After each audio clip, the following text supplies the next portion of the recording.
we might be witnessing a sea change on the issue of guns at the moment. So for one thing, many of the mass shooting victims' friends from the shooting in Florida are now in the public eye, and they're speaking out in a stronger way than I've ever seen on any other issue. So I want to take a look at that here. Here's a little clip from a speech by a student named Emma Gonzalez. If the president wants to come up to me and tell me to my face that it was a terrible tragedy and how it should never have happened, and maintain telling us how nothing is going to be done about it, I'm going to happily ask him how much money he received from the National Rifle Association.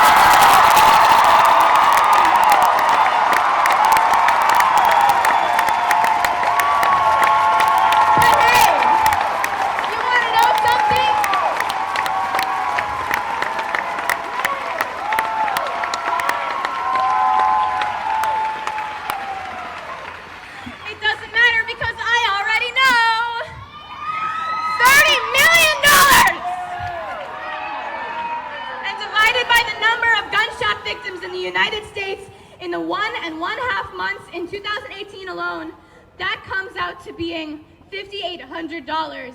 Is that how much these people are worth to you, Trump? If you don't do anything to prevent this from continuing to occur, that number of gunshot victims will go up, and the number that they are worth will go down, and we will be worthless to you. To every politician who is taking donations from the NRA, shame on you.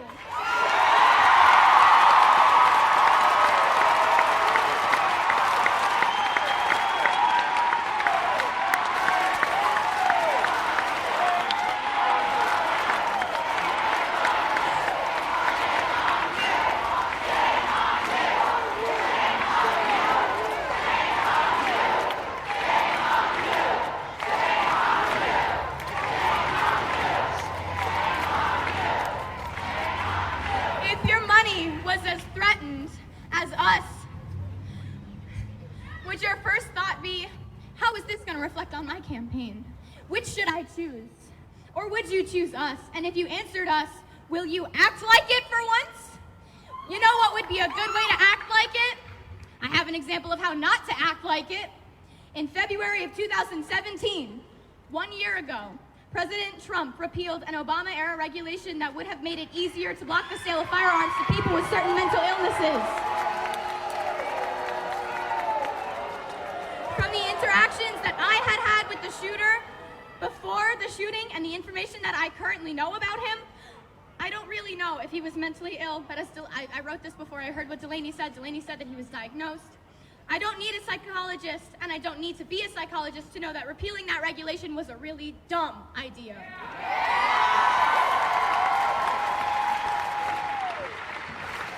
Republican Senator Chuck Grassley of Iowa was the sole sponsor on this bill that stops the FBI from performing background checks on people adjudicated to be mentally ill, and now he's stating for the record, well, it's a shame that the FBI isn't doing background checks on these mentally ill people. Well, duh! You took that opportunity away last year!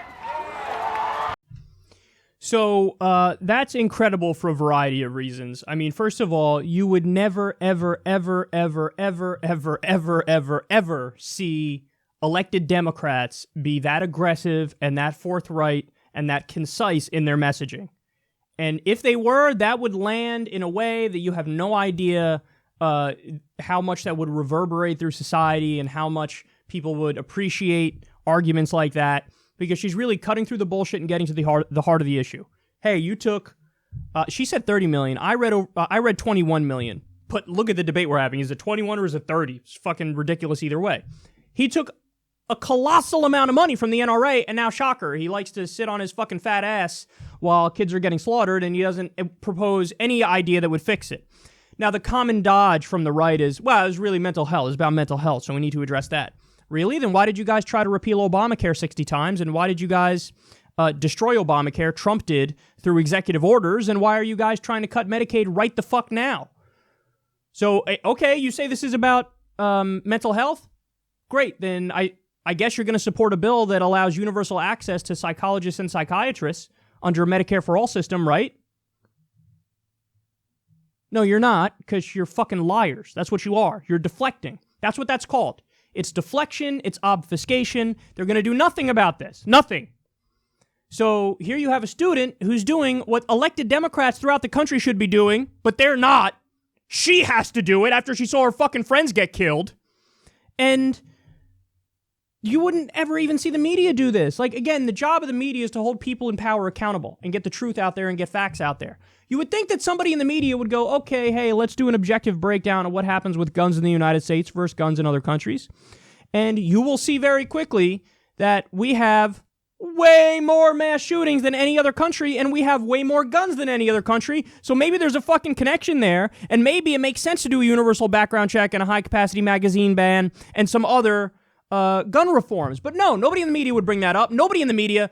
You're going to see people on fucking... You're going to see Wolf Blitzer go, Donald Trump took $21 million from the NRA, and now he's doing nothing, and he's their puppet. You're never going to see him do that. It's taking a victim's friend in a Florida shooting, a high schooler, to make the arguments the Democrats should be making. So all the credit in the world to her, and fuck the elected Democrats, and fuck the media for not making this argument. And there's more here. I want to show you some of the students. They sat down on the show Face the Nation, and here's what they said. March for Our Lives has support from everybody.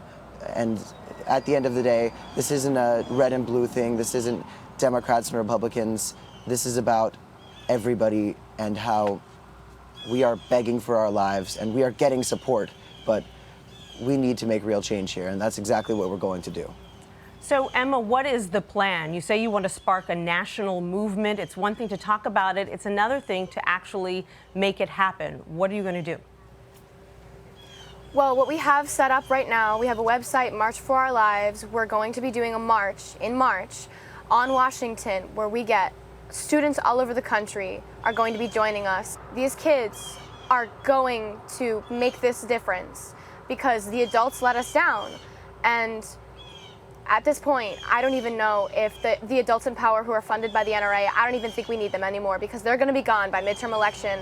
There's barely any time for them to save their skins. And if they don't turn around right now and state their open support for this movement, they're going to be left behind because you are either with us or against us at this point. We are giving a lot of the politicians that we feel neglected by a clean slate because that's the past and we understand that. But from here on, we are creating a badge of shame for any politicians who are accepting money from the NRA. It is a special interest group that has most certainly not our best interests in mind, and this cannot be the normal. This can be changed, and it will be changed. And anybody who tells you that it can't is buying into the facade that's being created by the people who have our blood on their hands.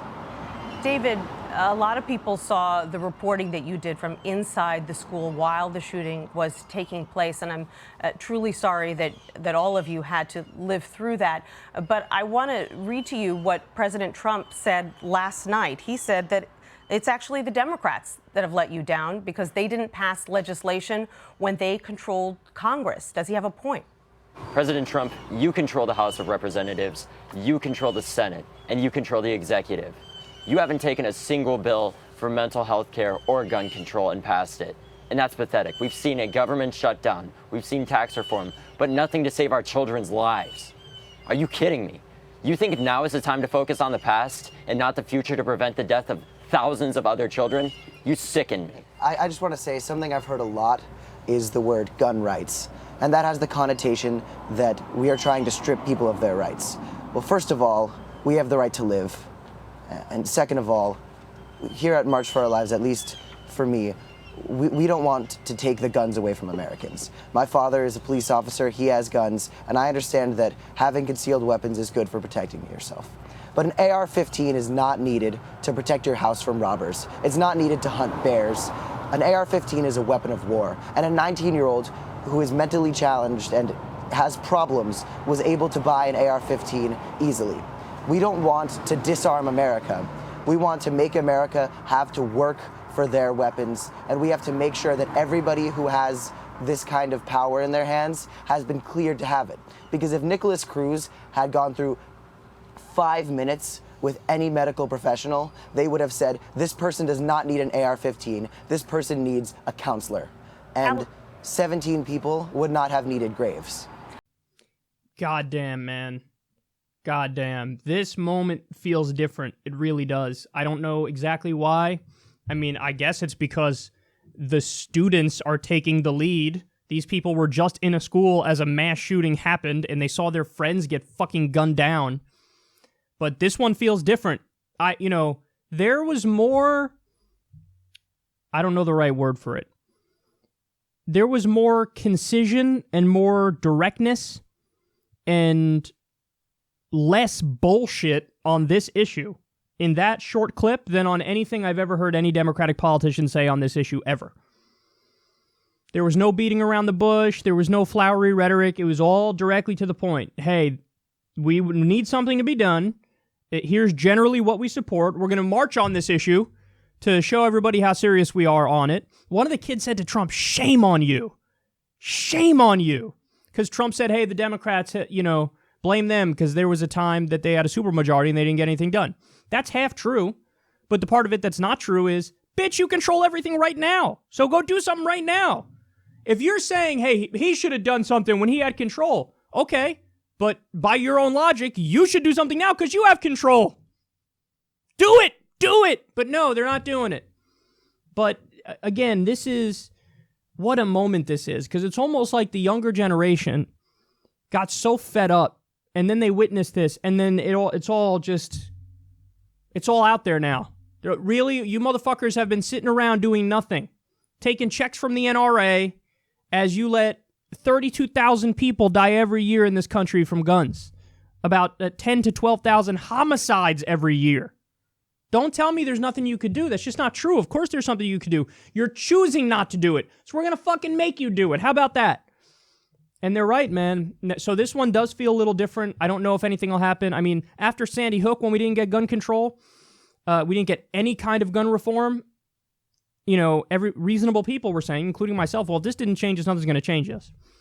But this one is like, it's a tipping point a little bit, it feels like, because now the kids are speaking out. And man, they're made for this moment. They're all really good. The points they're making are all great. And I love how they kept hammering away on money in politics, because that's the main thing. And, they probably already have made the connection, but if they haven't, wait until they make the connection of, oh shit, that's how our entire country is fucking run. You think money in politics is the problem when it comes to guns? Well, wait till you see what it does to our economic policy. That's exactly why Wall Street keeps getting deregulated and we keep having fucking giant crashes. And that's why wages for the working class have been stagnant since 1980. That's why unions are on the decline. That's why we don't have a living wage. That's why we don't have Medicare for all, because for-profit health insurance companies bought our politicians. So the issue of money in politics is polluting every issue in the United States of America, and that's why our government routinely has like a 14% approval rating. When you ask, hey, what do you think of Congress? It could be just after you elect them, and their approval rating's like 20%. Because our system's fucking broken, and these kids are pointing it out a hell of a lot better than any elected Democrat has pointed it out. And the final point here is, so it does feel different this time around, but there's another reason why it feels different. Not just these kids who are doing a fantastic job, but look at this. Top GOP donor, I will not write another check until candidates support assault weapons ban. So that's the only way that we'll really get action on this issue. Not just when one top Republican donor says, I'm not going to write another check until you do something on guns, but when you actually have a coalition of top Republican donors, top corporate donors, who say, no, we're not going to donate to you until you do something about this issue. And it's possible that happens. I mean, it's possible that we're faced with a scenario where all of the big money that's not aligned with guns lines up against guns. So you'll have the gun lobby versus every other lobby, and then obviously every other lobby is going to win because they have more money than the gun lobby. That's the sad reality, is that you're not really going to get change on this until you threaten the funding sources for Republican politicians. The NRA, this is one of those this issue of guns is one of the rare issues where almost all the Democrats have their hands clean because they don't take NRA money. There might be a small number who do, but the over 90% of Democrats take no NRA money. So they're going to be on the right side of this issue when it comes to voting, but the Republicans, you can put enough pressure on them. Other donors can put enough pressure on them where they feel like, if I vote with the NRA, I will net lose more money for my re-election campaign, so I can't vote with the NRA anymore. I think that's the only thing that'll really get this to change. But it would be nice if the Democrats had teeth, and they don't. Even when the Democrats are actually right on the issue, like on gun reform, they don't know how to fight for their position, which is the most embarrassing thing ever. And we'll get to a story on that in a second with just how clear it is that the American people want gun reform. But these kids did a fantastic job, and hopefully we see more Republican donors move against the NRA, and then that's really the thing that will maybe make this instance different.